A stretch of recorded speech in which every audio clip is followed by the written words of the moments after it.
Salut à tous, j'espère que vous vous portez bien aujourd'hui et que vous êtes prêts pour une nouvelle affaire criminelle. Et accrochez-vous bien parce que l'affaire dont je vais vous parler est complètement folle et il va falloir vraiment que vous suiviez du début à la fin pour pas vous perdre en route parce qu'il y a tellement de choses qui se passent dans cette histoire, vous allez pas y croire. Pour vous donner un petit indice, sachez que le protagoniste de notre histoire a été placé sur la liste des 10 personnes les plus recherchées par le FBI aux États-Unis et va réussir à échapper à la police durant 12 ans. C'est totalement fou, vous n'allez pas y croire, donc préparez-vous. Mais avant que l'on entre dans les détails de notre affaire du jour, je tiens à vous présenter notre sponsor, qui n'est autre que CyberGhost VPN, que je remercie énormément de leur soutien. CyberGhost VPN est l'un des moyens les plus sûrs de vous protéger contre les hackers et les sites malveillants. Et à notre époque où on est extrêmement connecté, ceci devient indispensable. Personnellement, en tout cas, je l'utilise absolument tous les jours. CyberGhost VPN est là pour protéger votre navigation et pour crypter toutes vos données sensibles. Grâce à lui, vous êtes protégé en permanence où que vous soyez et vous pouvez naviguer en toute sécurité sur Internet. La tranquillité d'esprit que vous offre CyberGhost VPN est d'autant plus renforcée par la politique très stricte du VPN concernant vos données, car il ne les connecte pas et ne les partage pas sous aucun prétexte. Et outre l'aspect sécurité, CyberGhost VPN est aussi un expert du déblocage de contenu géorestreint. Il s'occupe de tout, des sites web en passant par les vidéos YouTube, et débloque plus de 40 services de streaming tels que Netflix, Amazon Prime, Hulu et plein d'autres. Et côté plateforme, CyberGhost VPN est disponible sur Windows, macOS, iOS, Android et bien d'autres. Et ce qui est le plus intéressant encore, c'est qu'un seul abonnement vous permet de protéger 7 appareils différents. Autant dire donc que vous pouvez partager votre abonnement avec vos amis ou votre famille. Ce ne sont pas moins de 38 millions d'utilisateurs à travers le monde qui font confiance à CyberGhost VPN, notamment pour sa facilité d'utilisation. Et les retours ne sont que positifs. Ce qui en fait est de loin l'un des meilleurs VPN sur le marché. Et si vous êtes intéressé à découvrir CyberGhost VPN à votre tour, profitez-en car aujourd'hui je vous offre une réduction de 83% sur votre abonnement ainsi que 4 mois offerts, ce qui ne vous fait un abonnement qu'à 2,03 € par mois. Vous allez retrouver le lien qui vous permettra de profiter de cette offre dans la description de cette vidéo. Et si vous hésitez encore, sachez que vous avez 45 jours pour vous faire rembourser si le produit ne vous a pas plu. En plus de bénéficier d'un service client ouvert 24 heures sur 24 et 7 jours sur 7 pour pouvoir répondre à toutes vos questions. À votre tour donc de bénéficier de tous les services que CyberGhost VPN a à vous offrir, et ce en vous rendant sur le lien que vous trouverez en description. Merci encore à CyberGhost VPN d'avoir sponsorisé notre vidéo du jour, et maintenant place à notre affaire. Et maintenant, je vais vous laisser vous installer bien confortablement car on va commencer.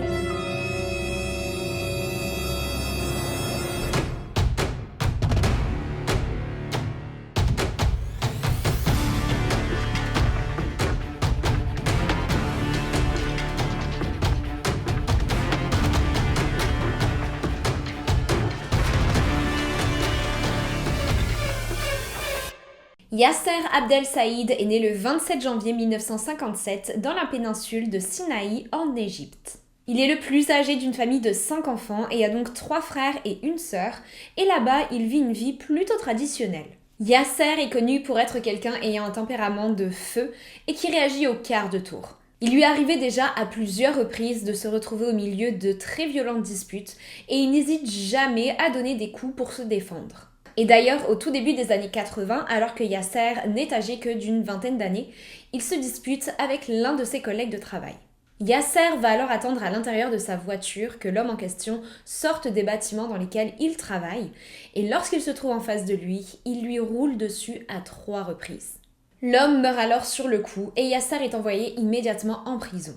Mais son père va payer une grande somme d'argent pour le faire libérer, pour faire taire les officiers et pour faire passer cette affaire sous silence. Yasser reprend alors sa petite routine, mais il rêve de plus grandes choses, et il sait au fond de lui que son avenir n'est pas en Égypte, mais est ailleurs. Et c'est en 1983 qu'il concrétise son rêve d'aventure, lorsqu'à 26 ans, il s'envole pour les États-Unis, où il compte terminer ses études. Il se plaît énormément sur place et ne compte aucunement rentrer en Égypte. Et ce d'autant plus car il fait la rencontre de Patricia Tissy Owens, une jeune Texane qui en 1987 va devenir sa femme. Et j'insiste sur le mot jeune, car au moment de leur union, Tissi n'est âgée que de 15 ans, alors que Yasser en a 30. La seule raison pour laquelle le père de Tissi a accepté l'union de sa fille avec un homme 2 fois plus âgé qu'elle se trouve être car Yasser a assuré à ce dernier qu'il prendrait grand soin d'elle et qu'il avait énormément d'argent de côté, lui permettant ainsi de lui offrir une vie luxueuse. Et la mère de Tissi a en premier lieu totalement refusé cela, il était catégoriquement impossible pour elle de laisser sa fille épouser un homme qui avait pratiquement son âge. Mais à force de persuasion, elle a fini elle-même par céder et accepter leur union. Tissi vient d'une famille particulièrement pauvre, et même si elle n'est pas réellement amoureuse de Yasser, elle voit en lui une échappatoire de sa misère et une chance de pouvoir réaliser ses projets. Mais la demande en mariage de Yasser n'est clairement pas anodine. Son visa étudiant est en train de prendre fin et la seule façon pour lui de pouvoir rester sur le territoire américain se trouve être d'épouser une personne ayant la nationalité américaine. Grâce à Tissi, son visa est donc renouvelé et il est même capable de devenir résident des États-Unis. Le couple s'installe alors dans une petite maison du Texas, dans la ville de Bedford, et au début de leur mariage, les choses se passent plutôt bien. Mais rapidement, aux alentours du 7e mois de leur union, les choses prennent une tournure totalement différente et Yasser montre enfin son vrai visage. Il commence alors à se montrer extrêmement agressif et violent et tente de contrôler les moindres mouvements de Tissi. Et il ne cesse de lui répéter des choses blessantes à longueur de journée et lui dit notamment qu'il n'aurait tout simplement jamais dû l'épouser car elle est absolument inutile ou encore que les femmes américaines sont les pires femmes possibles. Il lui hurle dessus dès qu'il en a l'occasion et il a un petit jeu auquel il se prête assez régulièrement. Il s'amuse à vider tout ce qui se trouve à l'intérieur des placards sur le sol et force sa femme à tout nettoyer et tout ranger devant lui pendant qu'il rigole, tout simplement. Suite à cela, la violence domestique va commencer à voir le jour au sein du couple et Yasser va se mettre à agripper très violemment sa femme par les poignets ou encore la pousser contre les murs. Et les choses vont aller ainsi durant quelques mois, et finalement Tissi va tomber enceinte et donner naissance à l'âge de 16 ans au premier enfant du couple, qui se trouve être le petit Islam, né en 1988. L'année qui suit, elle donne naissance à leur première petite fille, la petite Amina, née le 2 mars 1989, et encore un an exactement plus tard, c'est Sarah qui vient au monde le 16 mars 1990. Autant dire donc qu'il y avait pas mal d'animations au domicile des Saïd avec 3 enfants en bas âge et que les journées de Tissi étaient bien remplies. Je tiens à préciser que Yasser n'a jamais eu la fortune dont il s'est vanté auprès des parents de Tissi pour pouvoir l'épouser. Il avait effectivement un peu d'argent de côté lui permettant de vivre correctement, mais de là à parler d'une fortune, non, il a clairement abusé. Résultat donc, avec 3 enfants en charge et l'argent sur le compte en banque qui se vide à vue d'œil, Yasser n'a d'autre choix que de trouver un emploi. Et c'est très peu de temps après la naissance d'Islam, alors que Tissi est enceinte d'Amina, qu'il décroche un emploi en tant que conducteur de taxi. Yasser semble plutôt aimer cet emploi, clairement il ne s'agit pas là de sa plus grande passion dans la vie, mais au moins il gagne plutôt bien sa vie et parfois tombe sur des clients qui lui laissent de très gros pourboires. Mais les violences conjugales ne s'arrêtent pas là pour autant, car en plus d'agir comme un véritable tyran avec sa femme, il la trompe très fréquemment avec de nombreuses femmes qu'il rencontre lors de ses journées de travail. Tissi est bien au courant de ce qui se passe derrière son dos, mais pour le bien de sa famille, elle tente de faire abstraction de cela et de fermer les yeux en espérant que la situation s'améliore d'elle-même. Ses enfants grandissent et Sarah et Amina deviennent 2 petites filles pleines de vie et particulièrement proches, qui font absolument tout ensemble et sont les meilleures amies du monde. Mais alors qu'elles n'ont respectivement que 8 et 9 ans, une nouvelle absolument terrible s'abat sur Tissi. Alors que les 2 fillettes se trouvaient chez leur grand-mère, elles ont avoué à cette dernière que leur père les touchait régulièrement de manière inappropriée et rentrent alors dans des détails qui vont traumatiser aussi bien leur grand-mère que leur mère. Tissi ne perd pas de temps et fait un rapport à la police et elle emmène immédiatement ses 2 filles à l'hôpital pour les faire examiner. Sauf que les policiers, tout comme les médecins, vont affirmer qu'ils n'ont aucun moyen de prouver que ces accusations sont réelles et vont donc tout simplement dire à Tissi qu'il n'y a rien de leur côté qu'ils puissent faire. Tissi est alors complètement désemparée. Elle remplit une valise de ses effets personnels, prend ses enfants avec elle et va s'installer chez sa mère en attendant de décider ce qu'elle va faire de sa vie. Mais cette situation ne plaît pas du tout à Yasser, qui sent alors qu'il est en train de perdre le contrôle sur sa famille. Il harcèle alors Tissi et sa famille en se pointant devant chez sa belle-mère à toute heure du jour ou de la nuit, en les appelant sans arrêt et en laissant des mots sur la porte de la maison. Les services sociaux vont alors s'occuper du cas de Sarah et de Amina, et vu que les médecins et les policiers n'ont rien trouvé pouvant accuser Yasser de quoi que ce soit, ils vont essayer de faire douter les filles de leur version des faits pour voir si potentiellement elles n'ont pas menti. Mais résultat, Sarah et Amina vont commencer à douter d'elles-mêmes et se dire qu'elles sont peut-être actuellement en train de briser leur famille. Elles vont donc écrire une lettre à leur grand-mère expliquant que tout ce qu'elles ont dit n'était qu'un mensonge et que rien de cela n'a jamais eu lieu. Ce qui va rassurer Tissi, qui va dire à leur fille que si effectivement leur père n'a absolument rien fait, elles vont pouvoir faire leur bagage et retourner vivre à ses côtés.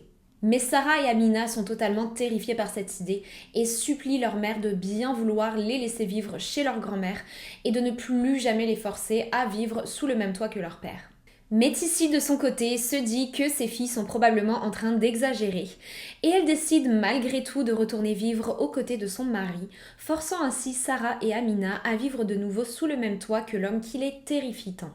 Les proches de Tissi tentent de la raisonner et de lui faire réaliser que retourner auprès de Yasser, après tout ce qu'il a fait subir aussi bien à ses enfants qu'à elle, est la pire idée possible. Mais Tissi est décidée et leur explique qu'elle ne peut pas vivre sans lui. Il est donc totalement impossible de lui faire changer d'avis.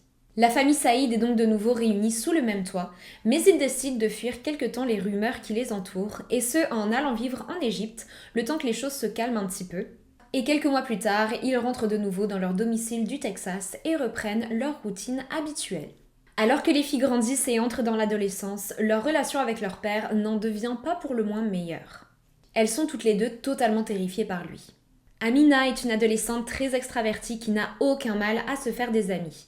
Elle adore le rose et est décrite par ses amis comme étant quelqu'un très girly. Tandis que Sarah, de son côté, est plutôt quelqu'un de calme et de réservé, qui travaille assidûment pour avoir les meilleurs résultats à l'école, car son rêve absolu est de devenir un jour médecin. Sarah et Amina ont toujours été extrêmement proches, mais au fil des années, leur relation est de plus en plus fusionnelle, car elles partagent toutes les deux les mêmes angoisses et les mêmes peurs. Lorsque Amina fête ses 16 ans, elle vit un nouveau traumatisme de la part de Yasser dont elle va avoir énormément de mal à se remettre. Juste après son anniversaire, son père l'emmène de force en Égypte et sur place, Amina et Yasser passent une majeure partie de leur temps aux côtés du frère de Yasser, soit l'oncle d'Amina, car ce dernier a de nombreux contacts d'hommes riches et puissants à qui il compte bien présenter sa nièce pour un potentiel mariage organisé. Amina est alors présentée à des hommes ayant le double, parfois même le triple de son âge, et lorsqu'elle réalise que son père est en train d'essayer de la vendre à quiconque aura le plus d'argent à offrir, elle ne se laisse pas faire et refuse catégoriquement cette situation. Elle renie alors complètement ses origines égyptiennes et affirme être 100% américaine et vouloir vivre selon les règles des États-Unis. Chose que son père a toujours catégoriquement refusée. Il était pour lui totalement inimaginable de voir ses filles fréquenter des garçons américains, et il leur a même répété à plusieurs reprises que si elles devaient un jour se marier, elles ne seraient autorisées à le faire que si leur futur époux était égyptien et musulman.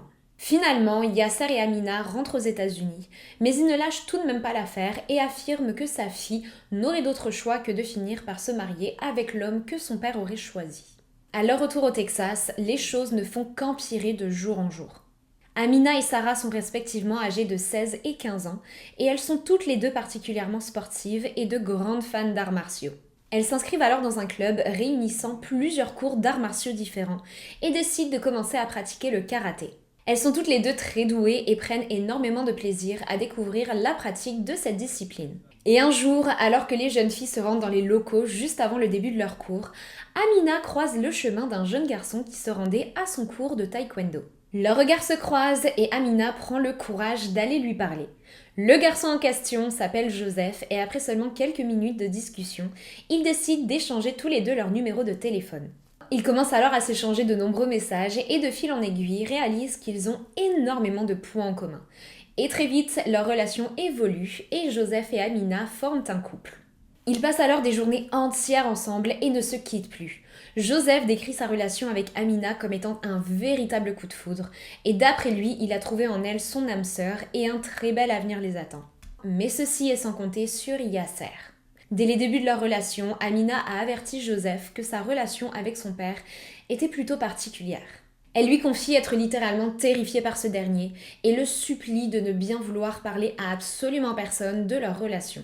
Elle lui explique tout simplement que s'il veut être avec elle, il doit accepter de vivre caché. Amina est persuadée que si son père découvre les messages qu'elle échange avec Joseph, elle sera immédiatement envoyée en Égypte, coupée du reste de sa famille et finira mariée à un inconnu. D'après Amina, Yasser les surveille, Sarah et elle, absolument tout le temps et contrôle leurs moindres faits et gestes. Elle est même persuadée qu'un traceur GPS ainsi qu'un micro a été placé quelque part dans sa voiture par son père et que ce dernier écoute absolument toutes ses conversations. Yasser est connu pour avoir toujours un caméscope à la main et filmer ses filles sans arrêt, même lorsque ces dernières lui demandent de bien vouloir leur donner de l'espace et de les laisser tranquilles.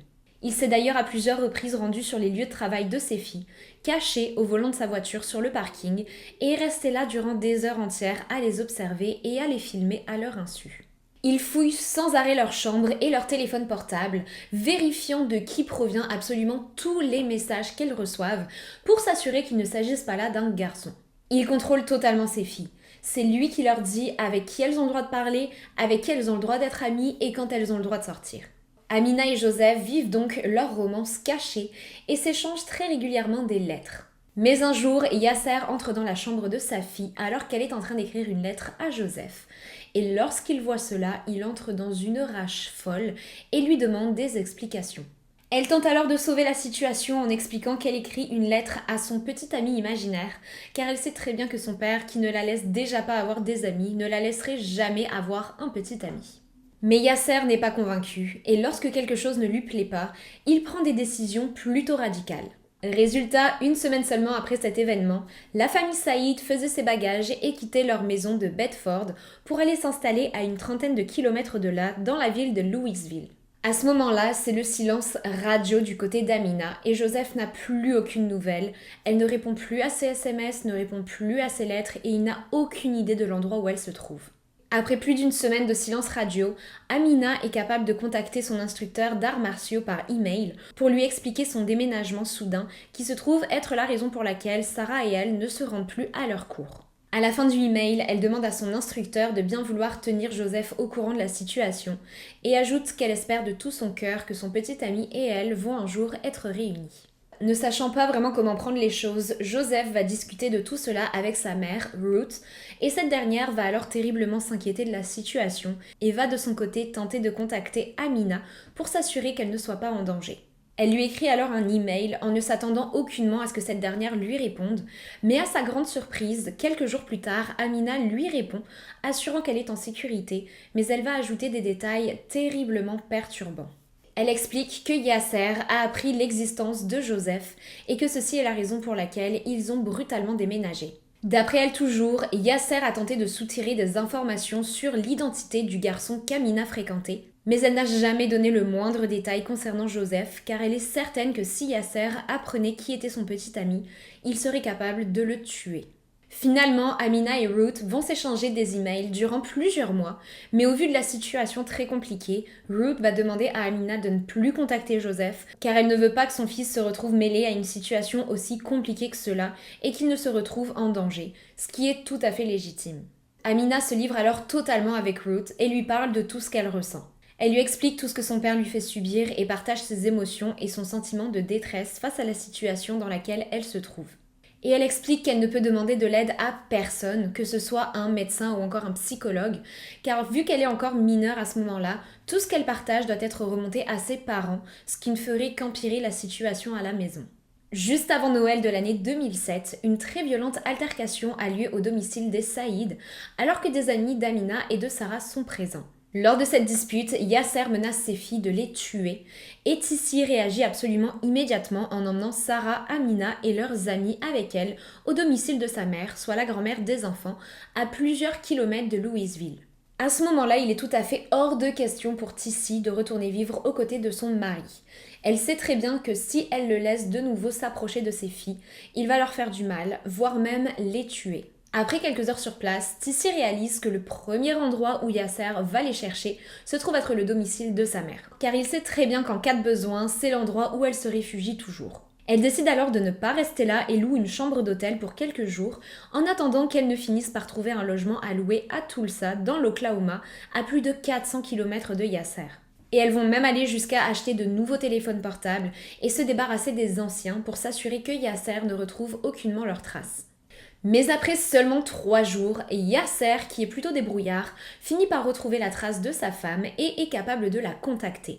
Il lui demande alors de bien vouloir rentrer au Texas et que les choses se passeront très bien si elle obéit. Et il ne faudra pas attendre bien longtemps pour que Tissy ne craque, car seulement 24 heures après ce coup de téléphone, soit 4 jours après leur départ du Texas, elle change d'avis et déclare que la meilleure décision à prendre est de retourner vivre auprès de Yasser. Sauf que Tissy ne le dit pas clairement à ses filles.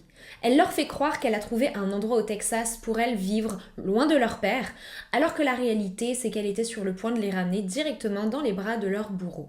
Finalement, Sarah et Amina découvrent la supercherie et supplient leur mère de ne pas les ramener là-bas.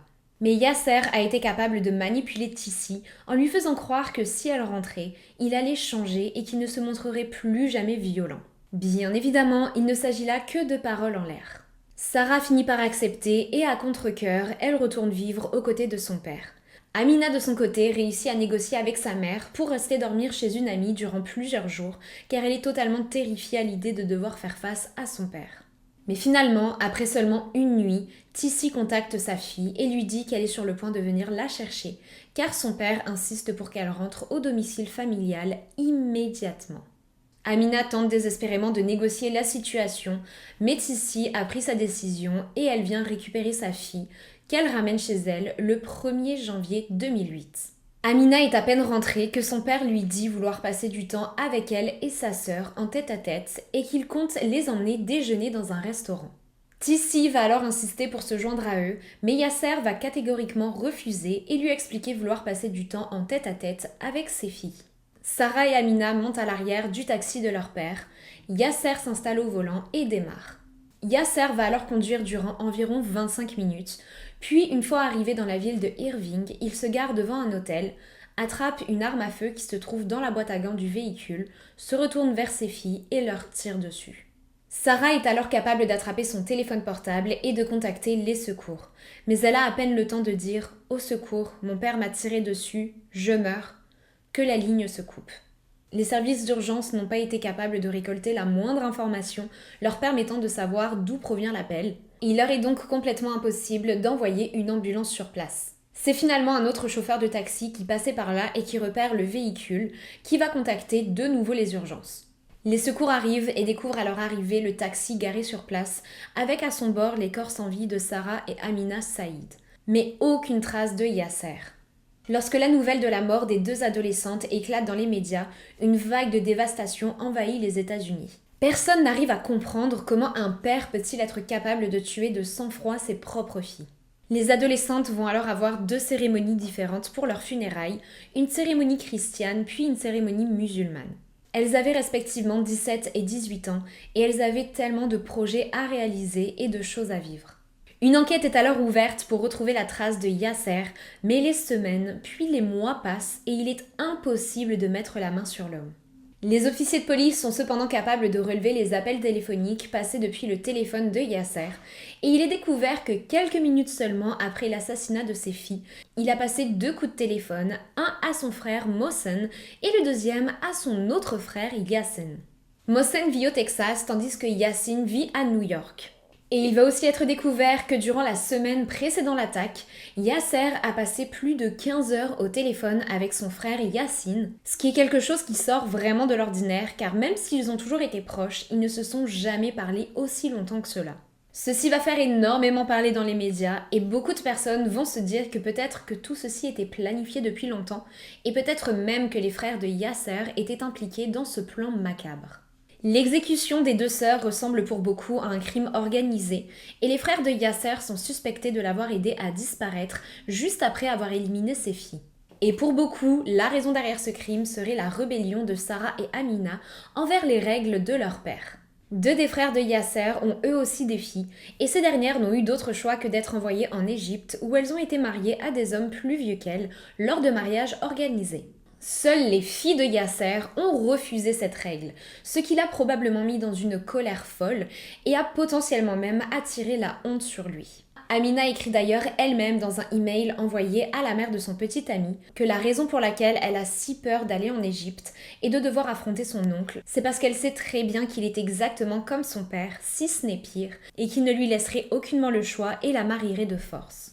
Les frères de Yasser n'ont jamais voulu s'exprimer sur cette affaire, aussi bien sur la mort de leur nièce comme sur la disparition de leur frère. Et à chaque fois qu'un journaliste a tenté de les approcher pour tenter d'obtenir des réponses, il s'est retrouvé à recevoir des menaces de mort d'une extrême violence. Donc autant dire que personne n'a essayé de les interroger, et ce depuis plusieurs années. Les membres de la famille de Sarah et Amina, du côté de leur mère, sont pratiquement tous persuadés que les frères de Yasser l'ont aidé durant le meurtre et l'ont récupéré sur place pour pouvoir l'aider à se cacher, car il est vrai qu'il est assez inimaginable qu'il ait pu disparaître de la surface de la Terre comme ça. En plus de cela, il était très probablement recouvert de sang, donc personne, hormis un proche, n'aurait accepté de le laisser monter à bord de son véhicule. Et admettons qu'il se soit enfui à pied, il est certain qu'il ne serait pas allé très loin avant de n'être retrouvé. Tissi a elle aussi fait l'objet de bien des controverses, car elle a donné de nombreuses interviews et dans chacune d'entre elles n'a cessé de se contredire. Lors de certaines interviews données dans la presse, elle dénonce la violence de Yasser et confie avoir durant des années été la victime de cet homme terriblement violent. Mais dans d'autres, elle se contredit totalement et affirme que Yasser est un homme et un père aimant et qu'il n'a jamais montré le moindre signe de violence. À un autre moment, elle se décrit comme étant une personne de religion musulmane, tandis que quelques semaines plus tard, elle parle de nouveau de sa religion comme étant le christianisme. Elle assure aussi s'être débarrassée de son téléphone portable lorsqu'elle a fui son mari avec ses enfants et n'être jamais entrée en contact avec lui. Pourtant, son rapport de téléphone prouve le contraire, car on peut voir que Tissi a appelé son mari, son fils et les frères de son mari à de très nombreuses reprises, et ce depuis son propre téléphone portable. Tout est donc envisageable. Il est tout à fait possible que Tissi ait été tellement manipulée et violentée par Yasser qu'elle ne sait absolument plus ce qu'elle dit, ou qu'elle a même peut-être peur des représailles. Tout comme il est possible qu'elle soit une excellente manipulatrice et qu'elle ait été la complice de Yasser depuis le début, et peut-être même qu'elle soit au courant de l'endroit où il se cache. Et une autre personne qui agit de manière plutôt suspicieuse se trouve être Islam, le fils aîné de Yasser. Juste après l'enterrement de ses sœurs, Islam va prendre la fuite pour se réfugier en Égypte et couper entièrement les ponts avec toute sa famille.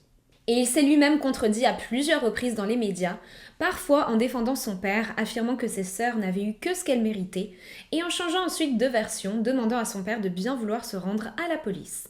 Après sa disparition, Islam a totalement disparu des radars, hormis sur internet, où il a à de nombreuses reprises envoyé des menaces de mort sur les réseaux sociaux à des personnes de sa famille se trouvant du côté de sa mère, ou encore à des inconnus sur des forums qui tentent de retrouver la trace de Yasser.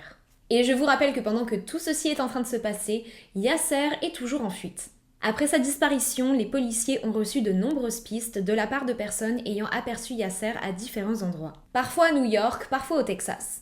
Et après 6 ans de recherche sans succès, soit en 2014, Yasser Abdel Saïd se retrouve à être la 504e personne ajoutée à la liste des fugitifs les plus recherchés par le FBI depuis sa création en mars 1950. Le FBI a alors offert une récompense allant jusqu'à 100 000 $ pour toute information conduisant à son arrestation. Une piste est finalement découverte en 2017 lorsqu'un homme qui travaille dans un complexe d'appartements aperçoit Yasser en compagnie de son fils sortir de l'un des appartements. Le temps que la police arrive sur place, le logement est entièrement vide, mais les policiers vont tout de même récupérer de l'ADN appartenant effectivement à Yasser, ce qui va bien confirmer qu'il se trouvait sur place. À nouveau, l'affaire va tomber dans le silence, mais finalement, le 26 août 2020, soit 12 ans après sa disparition, Yasser Abdel Saïd, âgé alors de 65 ans, est intercepté par la police. Il se trouvait à ce moment-là au Texas, dans la ville de Justin, en compagnie de son fils et de son frère Yassim Saïd, qui vont être eux aussi arrêtés pour avoir aidé un fugitif à se cacher durant toutes ces années. Le procès de Yasser Abdel Saïd commence le 2 août 2022 et Yasser va plaider non coupable, affirmant qu'il ne se trouvait même pas sur la scène de crime lorsque ses filles ont été tuées. D'après lui, il a tout simplement pris la fuite lorsqu'il s'est rendu compte que quelqu'un les poursuivait en voiture et il est persuadé que c'est cette personne qui a mis fin au jour de sa fille. Au Autant je veux bien laisser le bénéfice du doute généralement, mais là, on parle d'un homme qui a fui la police pendant 12 ans. Il n'y a rien qui crie plus coupable que ça.